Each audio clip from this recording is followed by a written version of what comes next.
show up. Yep. And that's huge. I mean, that's huge. Show up and show interest, ask questions. But even the showing up is that showing interest, right? Like, and engaging. But yeah, you're right? Like you can show up somewhere and just kind of sit off to the side. Right. Yeah. Yeah. And I mean, because that's one thing too. Like, you can show up and you can make someone uncomfortable too. You know what I mean? And that's something that I'm very aware of. Like, you can show up in a space that maybe you're not invited into and make it uncomfortable. And so, I think one of the books that really, in terms of just showing up, Ferguson and Faith by Dr. Lee and Gunning Francis is an amazing book, and I think that book talks a lot about what you're saying, about where you show up in a space with no agenda, but you show up with a willingness to start a relationships, a willingness to listen, because I think really that's what we're seeing a lot. I think from the students in Florida and a lot of the stuff with the Parkland shooting is these kids want to be heard. That's right. They're tired of being told, "Oh, you're too young," or "Oh, you don't know anything." They just want to be heard. They now know a reality that only a certain group of people who've been. Unfortunately, there's a lot of school shootings in America, but there's only a certain amount of people who know what it's like to live through that, and they now have a perspective and a right to speak about something that a certain amount of the population does not. So I think it's very important that we really listen right now.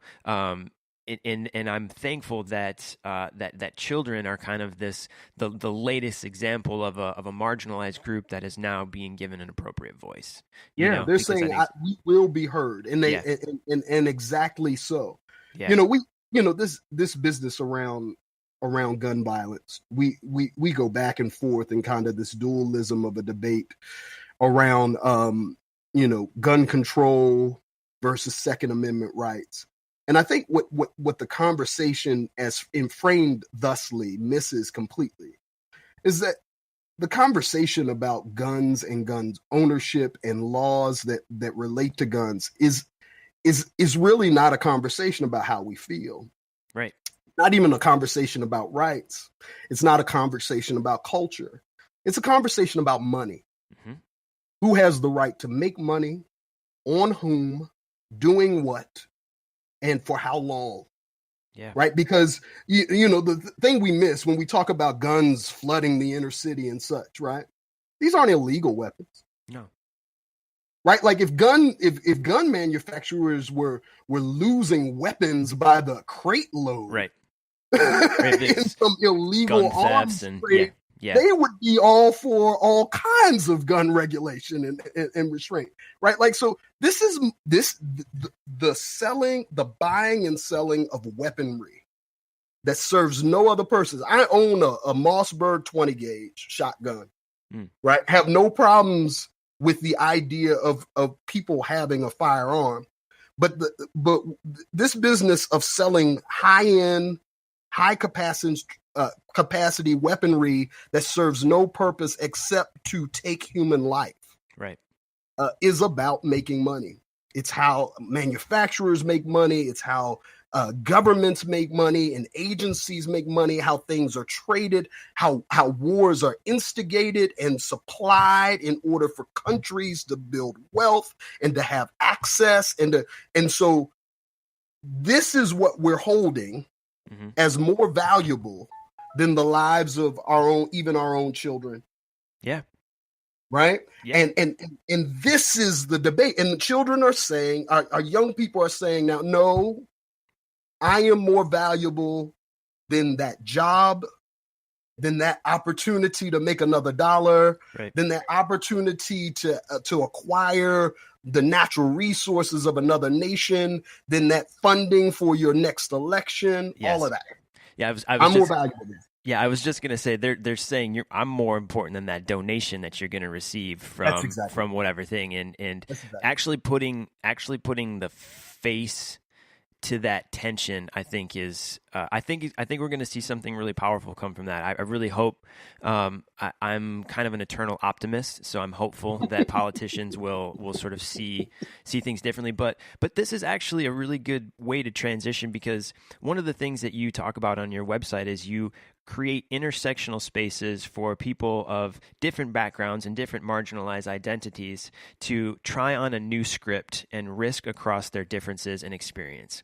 So this is what you're sort of describing, and I love how you are making this. You pointed out that this shouldn't be a debate about guns, but this is a debate about money. Mm-hmm. And things like that. So I want to talk a little bit about your work in sort of creating intersectional space, and I would love to maybe as a precursor to this conversation talk about how you identify which spaces you're going to move into, and then how you start to put together the process of inviting people into this space. Okay. So this is my professional work. I have a consulting firm known as Collabyrinth, and it involves myself and other and a community of practice that gets assembled severally depending on the nature of the needs of the organization that's engaging us. We use what we call a design-based problem-solving methodology known as DesignShop, if anybody is as geeky as me and wants to check it out online. Yeah, we can put that in the show notes, because I'm sure there'll be a lot of people who'll be interested in this topic. Yeah. Well, cool. Well, what we'll do is we'll put my website, which is collabyrinthconsulting.com, and you'll find some stuff there, and then be able to link to some other things. And so basically, what is the methodology itself was founded by a couple, a husband-wife team, Matt and Gail Taylor, back in the late 70s, early 80s, as a method for collaborative process, because what they were seeing is the challenge that was before us is that we're entering into an age where problems are becoming more and more complex and more adaptive.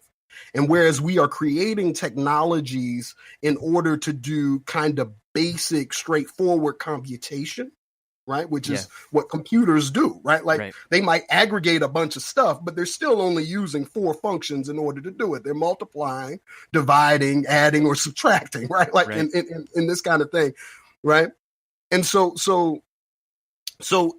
in that sense, they saw we're putting together these tools to handle these kind of straightforward problems and calculations, but we don't have the right tools, particularly interactive tools. Yeah, that allowing human beings to interact. And formulas that get calculated and deduced by some third party, like a computer, right? But that allow human beings to interact. We don't have technologies for people to interact more collaboratively as things become more complex and more adaptive. Yeah. And so they came up with this idea of DesignShop, and for them, they took that in. It was a combination. Gail was a Montessori teacher.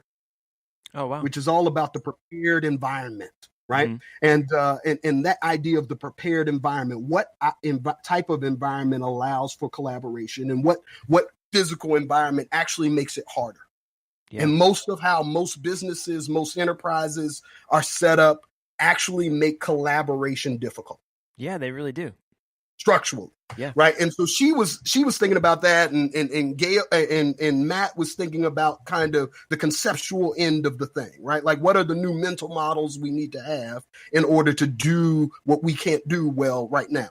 Right. And so they were working together and building together, and they took most of their work into like government space, into like military space, into business space, as well as in schools and such like that. And then there were other kind of collaborative traditions that sprouted up at the same time because there was something in the water. Yeah. Matt was a student of a famous architect whose name is evading me right now, Frank Lloyd Wright.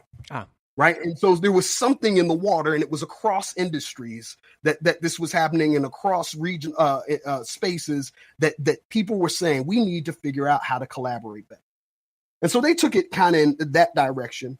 when I was introduced to it, the first thing that came to me was, what would it look like to use this methodology to attack some of these seemingly intractable problems like racism, sexism, ecological disregard, queer antagonism, religious hostility? What does it look like to attack those things using this methodology to not just get people to talk together? That's not the easiest task. Yeah. But it's not the thing we struggle with the most. Yeah. What we struggle with the most is to do better.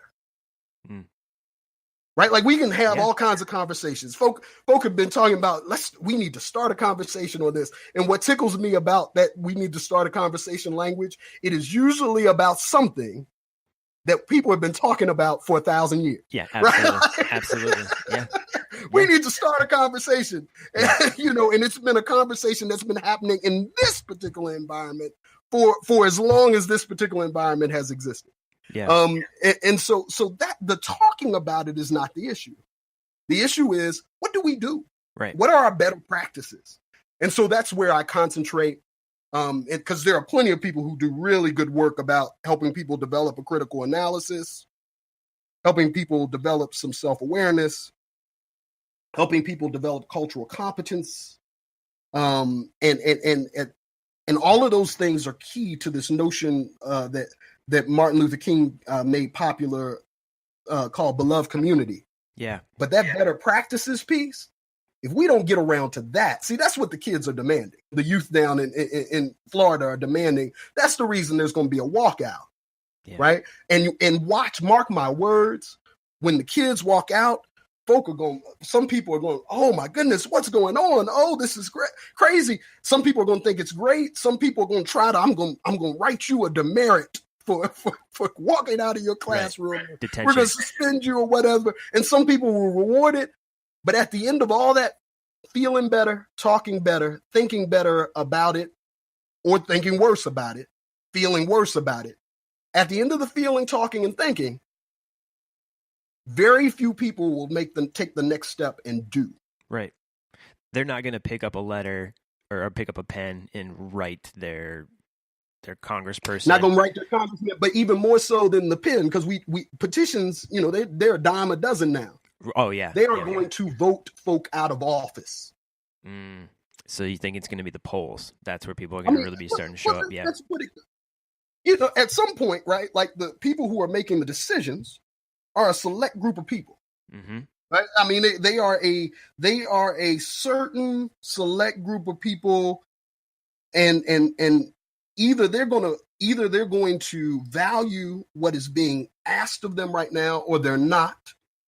Yeah. And it probably has a lot to do with who gave them money and who doesn't. Yeah.